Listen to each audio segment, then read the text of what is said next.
Rolling. What's up guys, Travis here with Lotus RC. Just picked up some Desert Lizard internal spring shocks for the Everest Gen 7 Redcat. Not going to talk too much, just going to get down to it and do a quick install. These are pretty simple. All you need is a 2.0 Allen and some needle nose pliers really. So yeah, I'm just going to do it.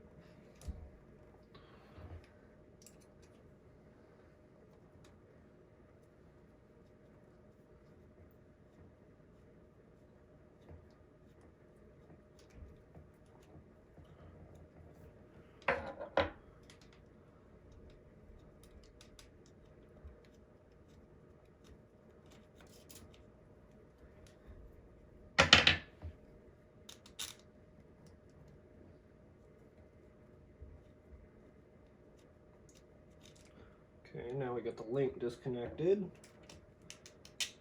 Bottom of the shock is out. Okay.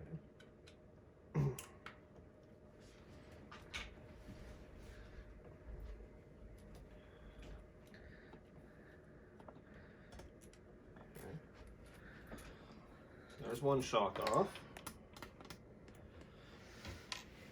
Now, making a mess.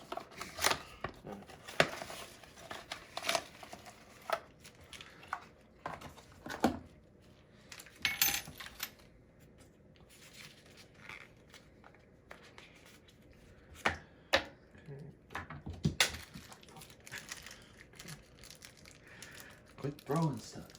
Right. Okay.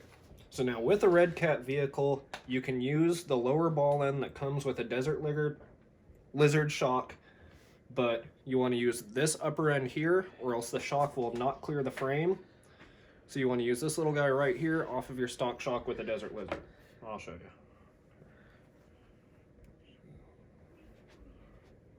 Like that.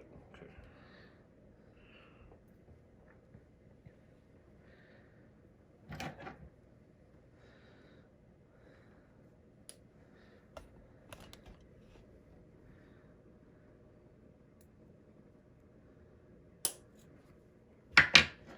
Okay, one ball end in. Now we have to press this guy out so we can use it. There it goes. I dropped it. Promise I'm not really this much of a rookie.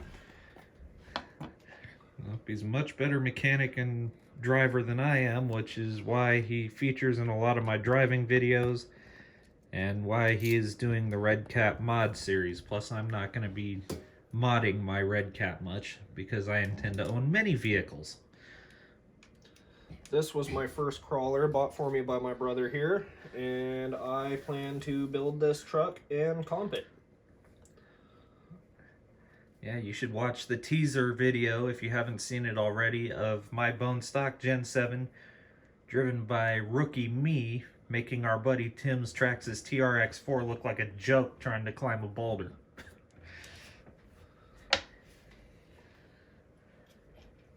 Okay, I really probably should not have put this on a tire stack because it makes things a little more difficult, but you know what? We just play that way.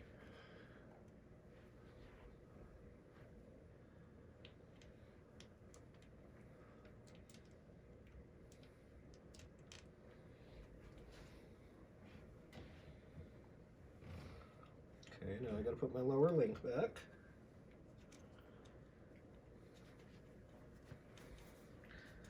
Get it lined up.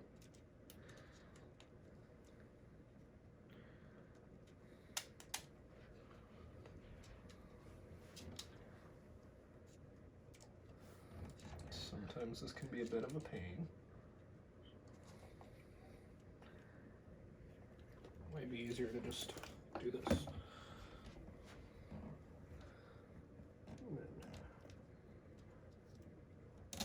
There we go. And then, if I can stop losing things. Okay. Your nuts are not the thing you want to lose. Yeah, don't lose your nuts. Okay. So this is where I find it's easier just to use needle nose on this. Then you tighten down the shock.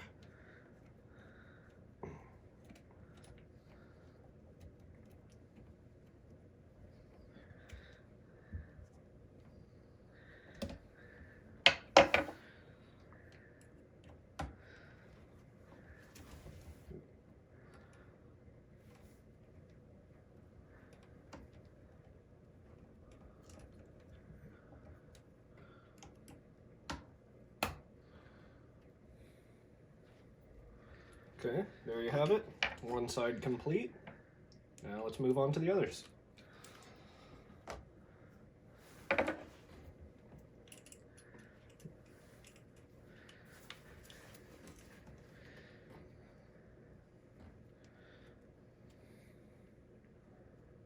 And those of you seasoned drivers, if you're noticing as well that his body mounts and stuff have been altered. He did all the mods to help with the articulation and all that. He's moved his bumpers around, so his truck's going to look a lot different than a stock one. You'll notice a difference in performance on the trails as well.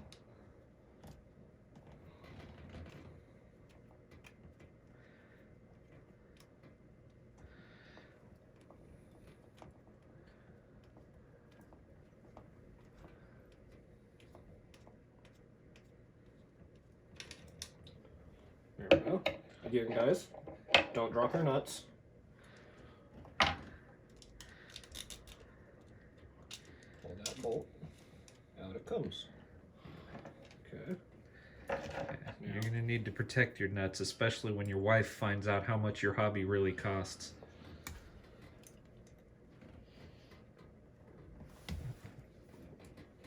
There we go.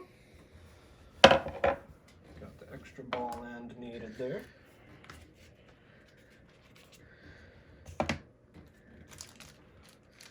Yeah.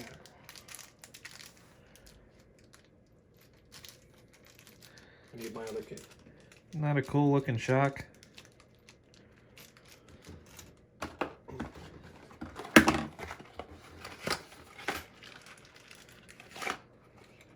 Here we go. Actually, that does feel a lot different from stock. And now I'm throwing my brother's parts around. Don't mind me.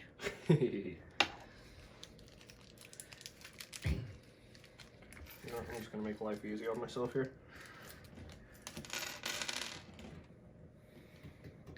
There we go. Then you have to press these in. Again, I like to use needle nose. I find it a little easier when you don't drop them.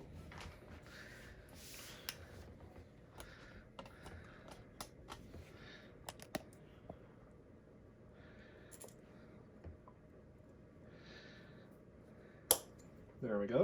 Okay, now the top mount.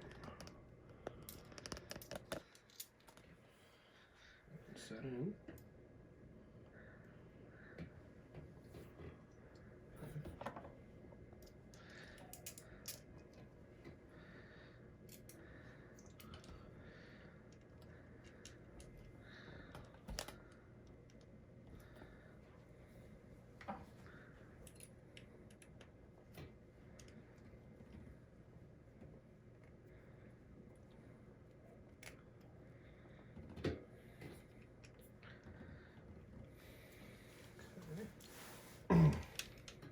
Now we do the bottom link and bottom bolt.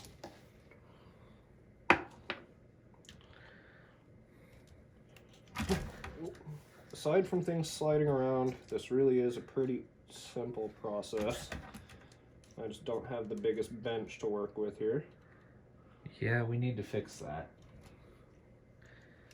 Especially since I plan to build some kits and stuff, so need more workspace.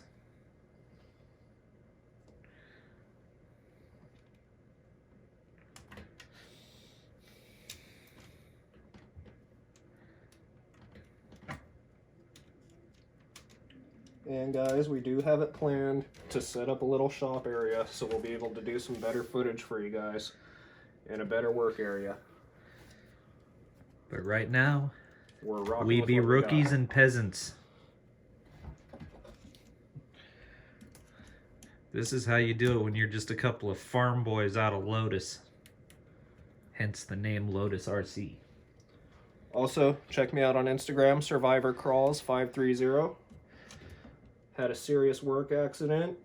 Decided to get back into a safer hobby. I crashed a pit bike on pavement. Here's the result. So we're going with a safer hobby, and this is what I chose.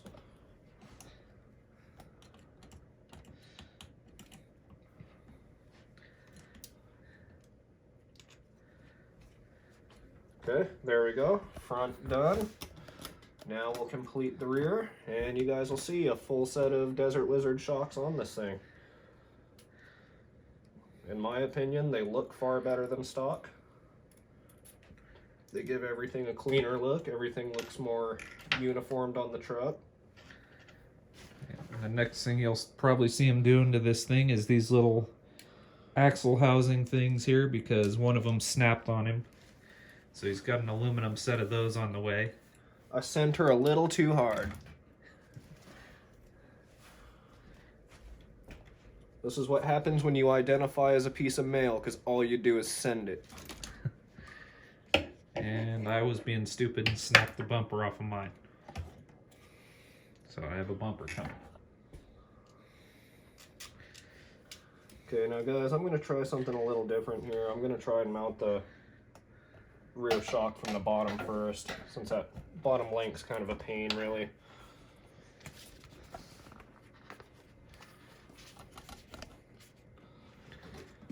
So again, I need to press in a ball end.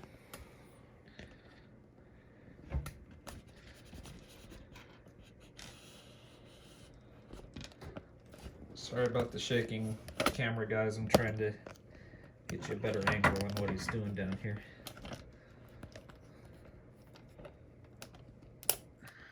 Okay.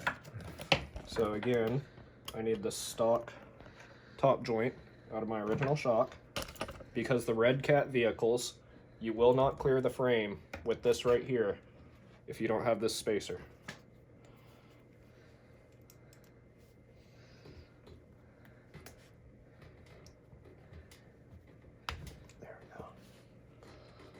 So if you want to run Desert Lizard shocks, you do need to keep your stock spacers.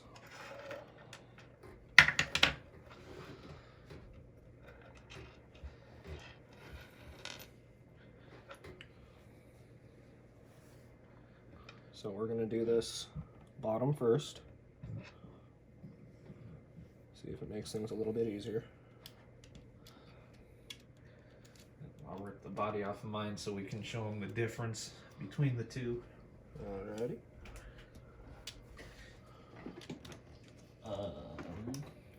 Your body, my body was over your body. Oh.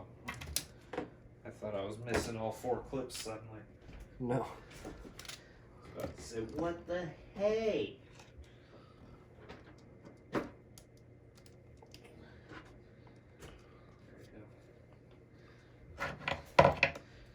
You can see what the stock shock setup looks like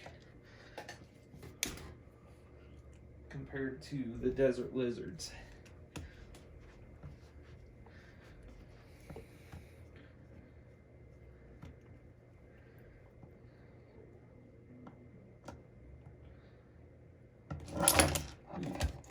Saved it.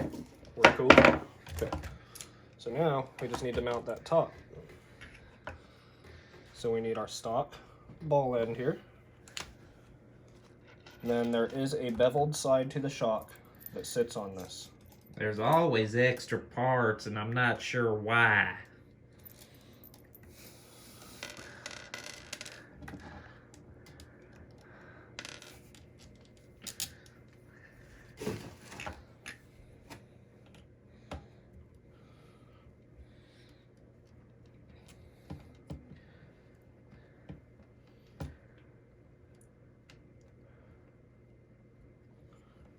For some reason, oh, that's why. I went to go for the stock position, which is not where my stuff is set up.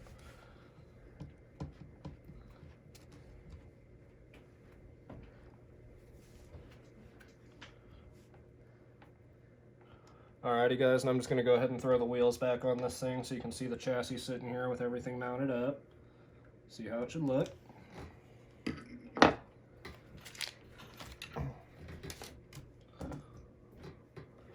Where did I put that? There it is. Can't keep track of anything. He did hit his head when he fell in that accident. Yeah, don't work around skylights, kids. It's not fun.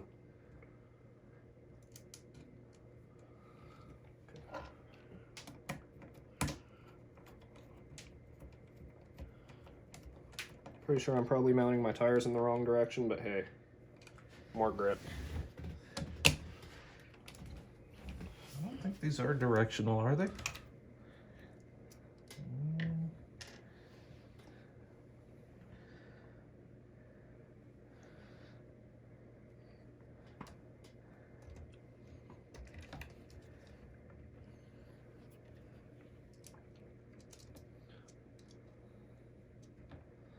Well, maybe it's a good thing you didn't buy Swampers. Yep. I'm stuck with a Swamper. Interco's. One of the best ones out there, in my opinion.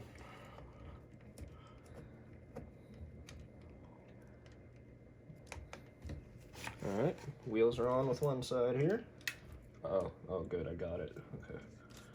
Almost lost my hex pin. Don't do that either. Nope, you will not have a good time if you lose a hex pin. There we go. Okay. Now, we'll get these tires mounted up here.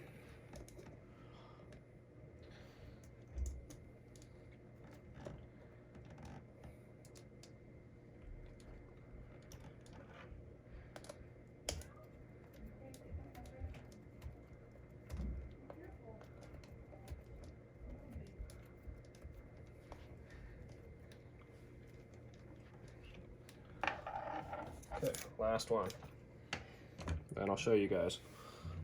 Make sure my pin's still there. Yeah. So by our camera's timer, it's going to take you roughly 17 minutes to do the shock swap. Keep in mind, my shocks were already filled because I wanted to be able to just mount them on and call it good. So I won't be filming the whole filling the shock and bleeding it. But I did use Team Losi 27 weight shock oil. And here we go. She's all finished up. Here's how she sits. Desert lizards seem to look really, really good on there. And here is my brother's stock, completely stock Everest Gen 7 Sport. Stock shocks. Links are in the OEM location. These are down lower and these are lower. You can see my rear is moved up to this hole here. And my fronts are moved from here to put these in the correct location where you will not get any driveline hit on your suspension links or anything. So it actually makes it sit better, it makes it articulate better, it gets you a little bit better steering angle in front. You can see he's got the stock bumper mounts here. I have the stock, but I flipped it upside down so I could raise my bumpers front and rear, pushed them back to the body, and also I laid my shocks back. Here's flex on my brother's here, completely stock. And then here's on mine. Definitely more flex on that one. And there you have it, Desert Lizard shock swap. So thank you guys for stopping by. Hopefully this helped you guys out. If you were thinking about doing this, be sure to thumbs up, subscribe, comment, share, and we'll see you next time.